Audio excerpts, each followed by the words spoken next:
Hello' everyone, নমস্কাৰ। মই মিজানুৰ। আজি কিছু সময়ৰ পিছত এটা ভিডিঅ' আপলোড কৰি আছোঁ।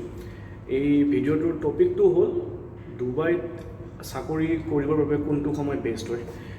বহুত মোৰ লগৰে মোক কুৱেশ্যন কৰে, লগৰবোৰে মোক কুৱেশ্যন কৰে যে কোনটো সময় গ'লে আমাৰ বাবে ভাল হ'ব, কেতিয়া ভেকেঞ্চি বহুত বেছি ওলায়। জাষ্ট সেইটো বিষয়ে মোৰ যিমানখিনি নলেজ আছে মই আপোনালোকৰ আগত জাষ্ট শ্বেয়াৰ কৰিব বিচাৰোঁ। ভিডিঅ'টো ষ্টাৰ্ট কৰাৰ আগতে প্ৰথম কথাটো হ'ল যে আমি সকলোৱে জানো আমি বৰ্তমান অসমৰ পৰাই এনেকুৱা এজন ব্যক্তি, মানে এনেকুৱা এটা সম্পদ আমি হেৰুৱালোঁ, যিটো লাইফত কেতিয়াবা পাম নাভাবোঁ। মই নাভাবোঁ যে তেনেকুৱা এজন ব্যক্তিক যে জীৱনত কেতিয়াবা পাম। জুবিন দাৰ গান সৰুৰ পৰাই শুনি আজি ইমান ডাঙৰ হ'লোঁ। যেতিয়া মই ইয়াতেও অকলশৰীয়া সময় থাকোঁ, কাম নাথাকে, সেইটো সময়তো জাষ্ট মই জুবিন দাৰ গানেই শুনিছিলোঁ। আৰু তেওঁৰ গানে যিটো হাৰ্ট টাচ কৰে ন, সেইটো কোনো বেলেগ ছিংগাৰে কৰিব পৰা নাছিল। আজিও যেতিয়া তেওঁৰ গান শুনো, যিটো ফিল হয় ন, সেইটো ফিল চাগে বুজাব আপোনালোকক কেতিয়াও নোৱাৰিম। জাষ্ট নিজে বুজিব যে তেওঁ আমাৰ বাবে কি আছিল। তেওঁ নট অনলি গান নহয়, তেওঁ আমাৰ বাবে, অসমৰ বাবে তেওঁ কিমানখিনি কৰি থৈ গৈছে আজি সকলোৱে গম পাইছে। অসমৰ সকলো ব্যক্তিয়ে গম পাইছে যে জুবিন দাই আমাৰ বাবে কিমানখিনি কৰি থৈ গ'ল। যাব নোৱাৰিলোঁ, যিটো সময় জুবিন দা আমাৰ মাজৰ পৰা গুচি গ'ল, সেইটো সময় যাব নোৱাৰিলোঁ। যিটো নিউজ শুনিলোঁ মোৰ বাবে বহুত শ্বক আছিল, বাট বহুত দূৰত আছোঁ যিহেতু, তো মোৰ সদায় দোৱা থাকিব জুবিন দাৰ বাবে। আল্লাই যাতে তেওঁক সদায় জান্নাত নচিব কৰক, আল্লাই যাতে তেওঁক সদায় ভালে ৰাখক, তেওঁক সদায় মোৰ ফালৰ পৰা তেওঁ ওচৰলৈ দোৱা থাকিব। তো জুবিন দা আপুনি য'তে থাকে, আল্লাই যাতে আপোনাক সদায় ভালে ৰাখক, সেই মোৰ দোৱা। আৰু বাকী আমাক সকলোকে ন্যায় লাগিব। ন্যায়ৰ বাবে আমি যিমানখিনি কৰিব পাৰোঁ অসমবাসীয়ে আমি সদায় সেইখিনি কৰি যাম। আমাক জুবিন দাক ন্যায় দিবই লাগিব। অ'কে, এতিয়া বৰ্তমান কৈ আছোঁ যে মই বৰ্তমান ডুবাইত থকা অলম'ষ্ট 1.5 বছৰ হ'ব ওলাইছে। 1.5 বছৰ হৈছে বুলি ক'ব পাৰোঁ, 1.5 বছৰ হ'ল। চ' তাৰে এক্সপিৰিয়েঞ্চৰ ক্ষেত্ৰত মই আপোনালোকক জনাওঁ, ডুবাইত চাকৰি পাবৰ বাবে এইটো যিটো সময় ন, অক্টোবৰ, নৱেম্বৰ, ডিচেম্বৰ, জানুৱাৰী, ফেব্ৰুৱাৰী, এইটো বহুত বেষ্ট সময় হয়। এইটো সময়ত ডুবাইত বহুত ভেকেঞ্চি ওলাই মানে বৰ্তমান ভেকেঞ্চি ইয়াতে ওলোৱা ষ্টাৰ্ট হৈ গৈছে। অলৰেডি ডুবাইত ভেকেঞ্চি ওলোৱা ষ্টাৰ্ট হৈ গৈছে। আপোনালোকে কোনোবা যদি অনলাইনত চাৰ্চ কৰে দেন ভেকেঞ্চি পাই যাব। বহুতে অনলাইন ইণ্টাৰভিউ দিব পাৰে, অনলাইনত আপোনালোকে ইণ্টাৰভিউ ফেচ কৰিব পাৰে। কিন্তু ইয়াতে এটা মই এইটোৰ বাবে ক'লোঁ, মই যিখিনি এক্সপিৰিয়েঞ্চ হ'ল ইয়াত থকা বা যিখিনি মোৰ নলেজ হ'ল, মই সেইটো ক্ষেত্ৰত জাষ্ট মই কৈ আছোঁ। ইয়াতে ডুবাইত আহি পেলাই যিসকলে ফিজিকেল ইণ্টাৰভিউ দিয়ে, তো তেখেতসকলৰ জব মানে পোৱাটো বহুত বেছি চান্সেছ বেছি থাকে। এণ্ড কেনেকুৱা ধৰণৰ হয়, অনলাইনত যদি আপুনি 20% বুলি ধৰে আৰু ফিজিকেলি যদি আহি ইণ্টাৰভিউ দিয়ে তেনেহ'লে 80% ইয়াতে ফিজিকেল ইণ্টাৰভিউ হয়। ইয়াতে আহি আপোনালোকে ফিজিকেলি যেতিয়া ইণ্টাৰভিউ দিব দেন জব পোৱাটো চান্সেছ বহুত বেছি থাকে। এতিয়া বৰ্তমান ডুবাইত ভেকেঞ্চি ওলোৱা ষ্টাৰ্ট হৈ গৈছে। অক্টোবৰ মাহৰ পৰাই যিহেতু টুৰিষ্টৰ কাৰণে এইটো বেষ্ট সময় হয়। ইয়াতে যিহেতু এতিয়া বৰ্তমান গৰমৰ পৰিমাণটো কম, গৰম নাই বুলি নকওঁ, মই আছে। জাষ্ট অলপ আগতে মই আপোনাৰ ডিউটিৰ পৰা আহিছোঁ, অলৰেডিটো অলপ হ'লেও ঘামি আছোঁ এতিয়া। এইটো মিছা কথা নকওঁ যে একেবাৰে গৰম নাই বুলি ক'লে, বাট আমাৰ যিধৰণে অসমত জুলাই আগষ্ট মাহত যিধৰণৰ গৰম হয় তাতকৈ বহুতখিনি কম।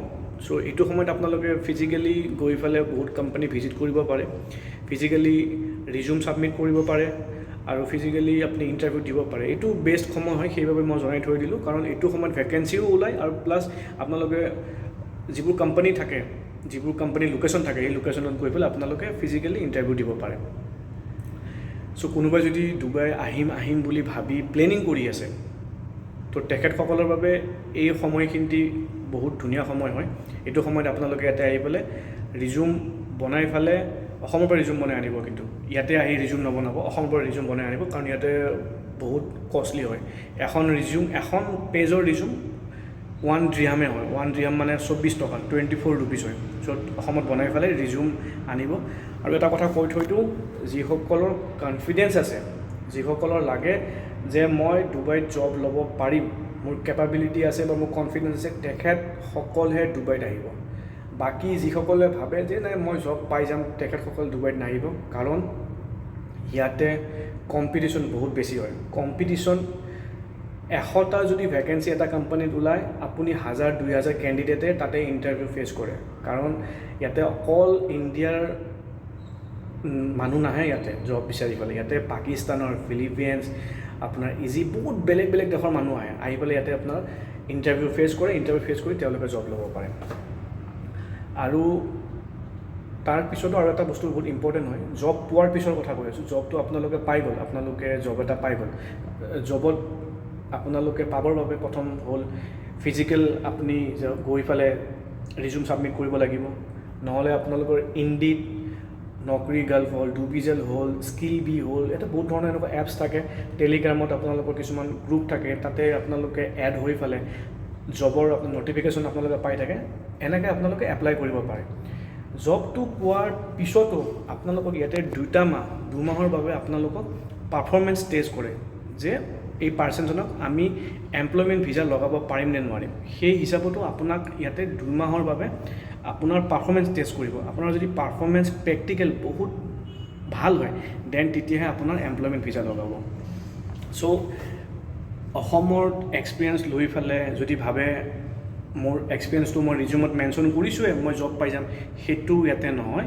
আপোনাৰ প্ৰেক্টিকেল নলেজ এণ্ড আপোনাৰ 2 মাহ, সকলো কোম্পানী নহয়, কিন্তু মই কৈছোঁ সকলো কোম্পানী নহয়। এই যিটো 2 মাহৰ পাৰফৰ্মেঞ্চ সকলো কোম্পানী নহয়। কিছুমান কোম্পানীত আপোনাৰ 2 মাহৰ পাৰফৰ্মেঞ্চ চাব, পাৰফৰ্মেঞ্চ চোৱাৰ পিছতহে আপোনাক তেওঁলোকে এমপ্লয়মেণ্ট ভিজা লগাই দিব। চ' নিজৰ কনফিডেঞ্চ লেভেল এণ্ড সকলো বস্তু ৰেডি কৰি পেলাই ইয়াতে আহিব। আৰু আপোনাৰ এইটো সময়ত আপোনালোকে আহক, যিসকলে বিচাৰি আছে ডুবাইত জব চাকৰি কৰিম বুলি ক'লে, এইটো সময় বেষ্ট সময় হয়। আহি পেলাই ডুবাইত চাকৰি কৰক। আৰু মোৰ ফালৰ পৰা মই যিখিনি পাৰোঁ সহায় কৰিম, যিমানখিনি পাৰোঁ মোৰ ফালৰ পৰা সহায় কৰিম। যিহেতু ময়ো জব কৰি আছোঁ, মোৰো ডিউটি টাইমিং থাকে, সকলো সময়ত চাগে মই ৰিপ্লাই কৰিব নোৱাৰিব পাৰোঁ। কিছুমানে মোক মেছেজ কৰে যে মিৰ্জাদা জব লাগিছিল, কেনেকৈ পাম, কি কৰি পাম। তেখেতসকলে যদি ভাবে আহি পেলাই যে মই মোৰ ফালৰ পৰা 100% দিব পাৰিম, মই মোৰ ফালৰ পৰা 100% দিব নোৱাৰোঁ। কাৰণ মোৰো বহুত লগৰ আছিল ইয়াতে, তেখেতসকলকো মই ট্ৰাই কৰিছিলোঁ তেখেতসকলৰ ৰেফাৰৰ থ্ৰুদি কিবা জব হাতত ল'ব পাৰোঁ নেকি। কিন্তু তেখেতসকলো বহুত বিজি আছিল। তেখেতসকলেও মোক ষ্টাৰ্টিঙত কৈছিল যে মিৰ্জা তুমি ইয়াতে নিজে ট্ৰাই কৰিব লাগিব, কাৰণ আমি জাষ্ট তোমাক লোকেশ্যন ক'ব পাৰিম যে কোনটো লোকেশ্যনত কোম্পানী থাকে, কোনটো লোকেশ্যনত তুমি ষ্টে কৰিলে তোমাৰ কাৰণে ভাল হ'ব। সেইখিনি তেওঁলোকে মোক বহুতখিনি সহায় কৰিছে। ত' তেখেতসকলৰ কাৰণে মই সদায় থেংকছ বুলি ক'ম, কাৰণ যিহেতু মোৰ ইয়াতে কোনো নিজৰ মানুহ নাই। চ' অচিনাকি হৈ পেলাই মোক যিখিনি সহায় কৰিছে মোৰ বাবে বহুত ডাঙৰ আছিল সেইখিনি বস্তু। আৰু মই মোৰ ফালৰ পৰা যিমানখিনি পাৰোঁ আপোনালোকক সহায় কৰিম, যদি কোনোবা আহি পেলাই এটা চাকৰি বিচাৰে মোৰ ফালৰ পৰা। চ' বিশেষ দীঘলীয়া নকৰোঁ ভিডিঅ'টো, এই ভিডিঅ'টো ইয়াতে সমাপ্ত কৰিছোঁ।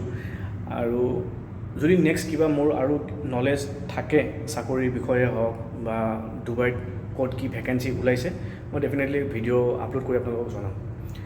Okay guys, thank you so' much.